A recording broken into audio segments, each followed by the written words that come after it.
Hey y'all, welcome to my channel. If you are new here, my name is Samantha Leighanne and I talk about books. Welcome to this Christmassy edition of Worst Books on My Shelf. So today we are revisiting a previously recorded video which I will link above if you're so interested in seeing my reactions and stuff. That card will be up there. Basically, what I did was I looked at my Goodreads and I sorted my physical TBR based on what the lowest rated books were. I didn't create any rules like they had to have so many ratings or whatever, which I probably should have done. Regardless, we have 5 books. And I finished reading those 5 books and it was not a good time at all. You've probably seen a couple of these books and some previous wrap-ups where I didn't really talk about them in depth, but you have like a general idea as far as star rating. So just to break it down, I had 2 of the books were 3 stars and 3 of them were 2 stars. 2 of them probably should have been 1 stars, but there's reasons that they're 2 stars and I'm slightly biased and we'll talk about that. Let's just go ahead and jump into these books, okay? All right, so we're gonna start with A Dark Matter by Peter Straub. This book had 2.96 stars on Goodreads, so almost 3 stars, which isn't bad. However, my rating was 2 stars. Have y'all ever read a book and thought, what the fuck did I just read after you're done? Because that was me whenever I finished this. And honestly, it was a struggle to even finish it because I just did not care at all about anything that was going on in this book. So if you read the plot synopsis sounds interesting. Spencer Mallon was a college campus guru in the 60s who attracted undying devotion of his young acolytes. One fateful evening, he invited his most fervent teenage followers to attend a secret ritual in a local meadow. All does not go as planned, and at the end of the evening, what remains is a gruesomely dismembered body and the shattered souls of those who were present. Okay, so just based on that little blurb, right? That sounds like it could be interesting. No, not even a little bit. So we already discussed how it takes place in the 60s, right? So the first thing that I had a problem with in this was the characters. So I get that it takes place in the 60s, but like all the characters had these stupid little nicknames that made me want to like, they made me hate everyone. And I know that that's totally irrational, but like when you refer to people as Hootie or Twin or the Eel, I'm like, can we not? Can we actually not? Okay, here's the thing. I didn't want to go into this bias because this was my first experience reading Peter Straub's writing. So I'm like, I've read some shittily rated books that I really liked. So, you know, I'm not gonna hold that against it. Like maybe I'll really like it. There is a reason that this is rated lowly, okay? I will say that the writing style was fine. Like I was perfectly okay with the way that it was written. It was just, I didn't care about the plot. I didn't care about the characters. In fact, I actively hated the characters by the end of this. And I just didn't, I never cared about what was happening. So it wasn't entertaining because I didn't care, which that's the whole reason that you read a book, right? Is to be entertained. But I hated it. I didn't hate it. I didn't care. I hated the characters. I didn't hate the whole book. I don't know. It just wasn't good. I have a couple other books on my shelves from Peter Straub, so I definitely am going to be reading more from this author. This isn't going to taint my experience with him in any way. But if you're gonna read a Peter Straub, don't let it be this one because it's not good. So the next book on the list is Tales from a Talking Board. This is a short story anthology that is edited by Ross E. Lockhart. First of all, I really enjoy the cover. The cover is pretty neat, set up just like a Ouija board, and that's actually what this is. This is a anthology with all of the stories centered around Ouija boards, which is pretty cool, right? So I started reading this in October, I'm pretty sure, but I have this thing where sometimes with short story collections, I start reading them and like I'll read a little bit and then I don't read anymore. Or I wait a really long time to read the rest, and that's what I did with this. So it did take me a while to get through it. So, okay. Tales from a Talking Board is rated, at the time of filming this, 2.89 stars. I ended up rating it 3 stars. So again, it's an anthology and it was pretty inconsistent, but to be completely honest, I don't think that I've ever read a short story collection that wasn't inconsistent. I've never had a collection or an anthology where all of them were good. It's just never been a thing. So two of the standouts in this for me were the Christy DeMeester story and one by Matthew Bartlett, which I really enjoyed. And there were a couple other that were pretty decent. There were a couple of other ones that I didn't actively hate anything in this. There were just a few that I just didn't really care about. Most of the authors that were in this are like indie published authors, and I hadn't really read any of them before, except for Christy DeMeester. I had read her short story collection. Everything That's Underneath, and I did really enjoy that. So I did get a couple of new names out of this, which I'd call a win. And, you know, again, it wasn't bad. If you enjoy anthologies, I would say give this one a try, but I think that it would be better to definitely read it, you know, during the fall months. I don't think that this is something that you can pick up in the middle of the spring and like it really like get immersed in. I think that you really need to read it during the fall months or like around Halloween. So next up, we have Tell All. This is by Chuck Palahniuk. I have a love-hate relationship with Chuck Palahniuk. I've read some really good ones from him, and then I've read some real bad ones from him as well. So going into this, I was a little hesitant just because of my relationship with him, which is funny because I've got a whole stack of books of his on my shelves, but that's neither here nor there. On Goodreads, at the time of filming this, it's rated 2.85 stars, but I ended up giving it 3. It's really short, it's really easy to get through, and honestly, I was pleasantly surprised by this. Basically, this is a story that is told from the perspective of a woman who is very good friends with an aging starlet. Definitely a lot of old Hollywood vibes, which I really liked. There's a lot of name dropping. It takes a minute to really get going and for you to like really see the point and where he's going with it, but once he gets there, it's fine. It definitely isn't as over the top as some of Palahniuk's work. So like, for example, if you've ever read the book Snuff, which is about a porn star who's trying to beat a record for like most films done in a day, like that was over the top. Invisible Monsters, to me, in a sense, was over the top. This was a little bit more muted, but like that satire was still there, that social commentary was still there. So I did enjoy that piece of it. And I thought that it was pretty clever in the way that it was done. I could definitely see what was happening about like halfway through. And I think that you were meant to. It's not meant to be like this insane twist at the end. But I thought the way that it was revealed was cleverly done. And again, like it's just a really quick read. So I have hope that I'm actually gonna like some of the other books that are on my shelf from him. So this isn't anything groundbreaking. It's nothing super amazing, but I didn't think that it was terrible. So there's that. Okay, so I'm gonna kind of talk about the last 2 books together because they're by the same author and they are extremely similar in their content. So those 2 books are Pop Kids and Love Fast Los Angeles. Both of these are by Davey Havok. If you don't know who Davey Havok is, let me fill you in. So I was in middle school and high school in the 2000s, right?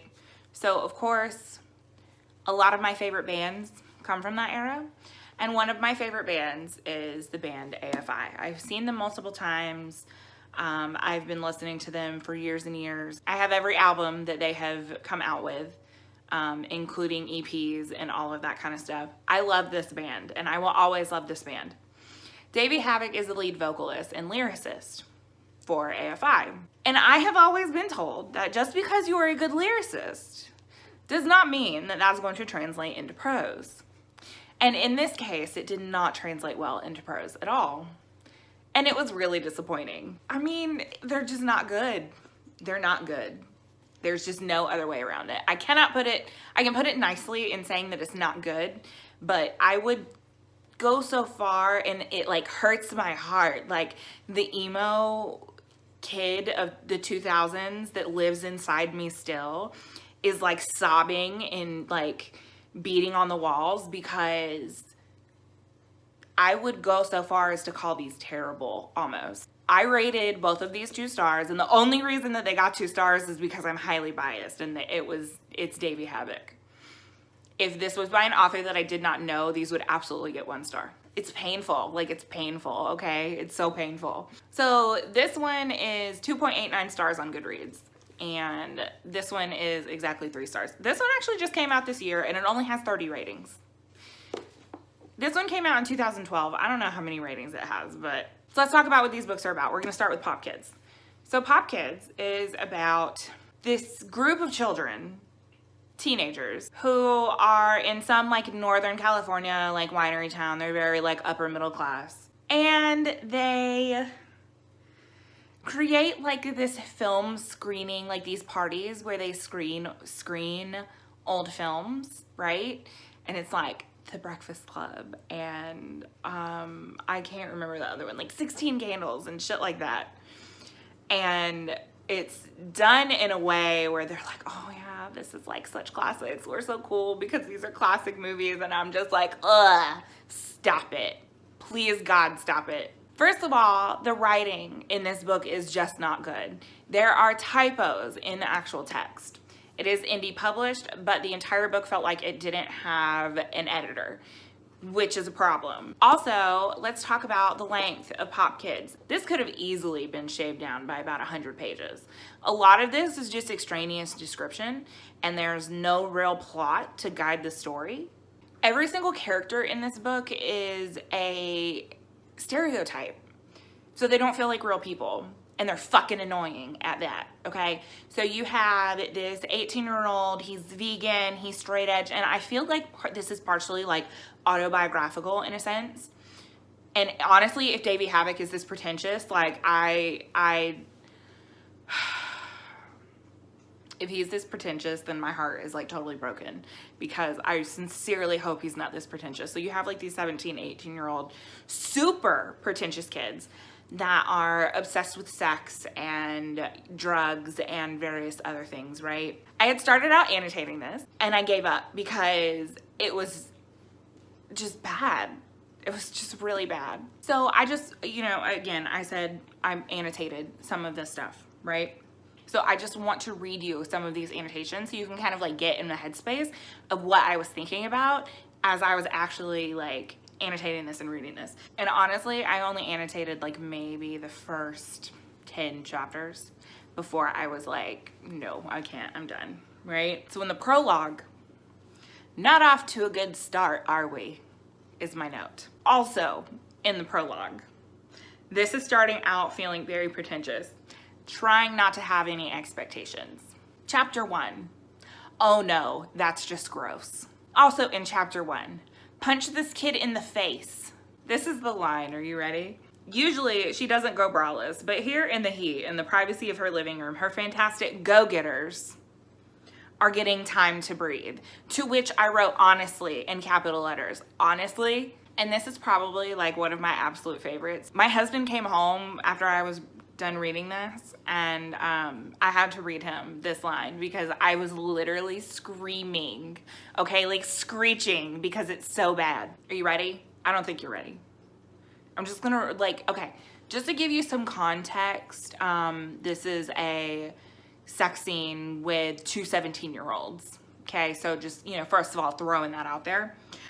I watch my hands slide up her soft, lotiony thighs. My fingertips touch the elastic perimeter of boy briefs. I look back up. Sarah shifts her hips, purposely grazing my lips with her right nipple, and something deep within the darkness of my black denim stirs. Kill me right now, because the entire book is filled with passages like that, okay? And then further on, it goes on to talk about his first sexual experience, which, by the way, was rape because he was like 12 years old and she was like 19. Yes, like that's a thing that happened. And it was just gross. It was honestly just gross. And again, like this physically pains me to talk so poorly about this book because I wanted to love it. So first of all, this is a book that's not going to age well because everything is very like in the moment. Everything is, you know, pop culture reference one after the other after the other. You know, he's obsessed with like Britpop. It's filled with current slang and things like that. And so for that reason, it's not going to age well at all. So this was written in 2012 and some of this stuff is even now obsolete. So it's like, I hated the characters. I wanted to punch all of them in the face. Constantly talking about how fabulous everything is. And they're just so pretentious. So then you get to Love Fast Los Angeles, which is set in the same universe. And the characters are almost exactly the same, just aged up. Because in this book, these are 17, 18-year-olds. In this book, they're, you know, early 20s. He is a party photographer and dealing with things like that. And honestly, it was just it was the same shit, just aged up in a different town. This takes place in Los Angeles. This is closer to San Francisco. So again, it was just bad. Don't make me talk about it anymore. I don't want to talk about it anymore. It hurts. I should probably rate those 1 stars, to be completely honest with you, because clearly from the rant that I just went on, clearly I felt some type of way about it. But it hurts, y'all. It hurts my soul. Okay, so those were the lowest rated books on my TBR, my physical TBR. I don't know about like ebooks and shit like that, but I would venture to say that most of them are probably rated higher than those books right there. Most of them are probably better than some of those books right there. But so in this case, Goodreads wasn't exactly wrong. I know Goodreads can be wrong sometimes. We won't even talk about the Goodreads Choice Awards, that dumpster fire, but dumpster fire / popularity contest, but that's neither here nor there. So, have you read any of these books? Comment down below and let me know if you have and what you thought of them. Please keep it spoiler free for those people who haven't read them yet. And honestly, I hope you don't. Except maybe Tell All and even Tales from a Talking Board. But the other 3, don't bother. It's not worth it. Okay. As always, if you like what you see and you want to see more, make sure you click thumbs up and hit subscribe if you haven't already. If this is a series that you guys would like to see again, maybe sometime next year, comment down below and let me know if that's something that you would want to see. I have, in conjunction with this, also my highest rated books. I'm in the middle of reading those right now. We'll probably see the companion video to that sometime in January. Anyway, thank you guys so very much for watching, and I'll see y'all next time. Bye.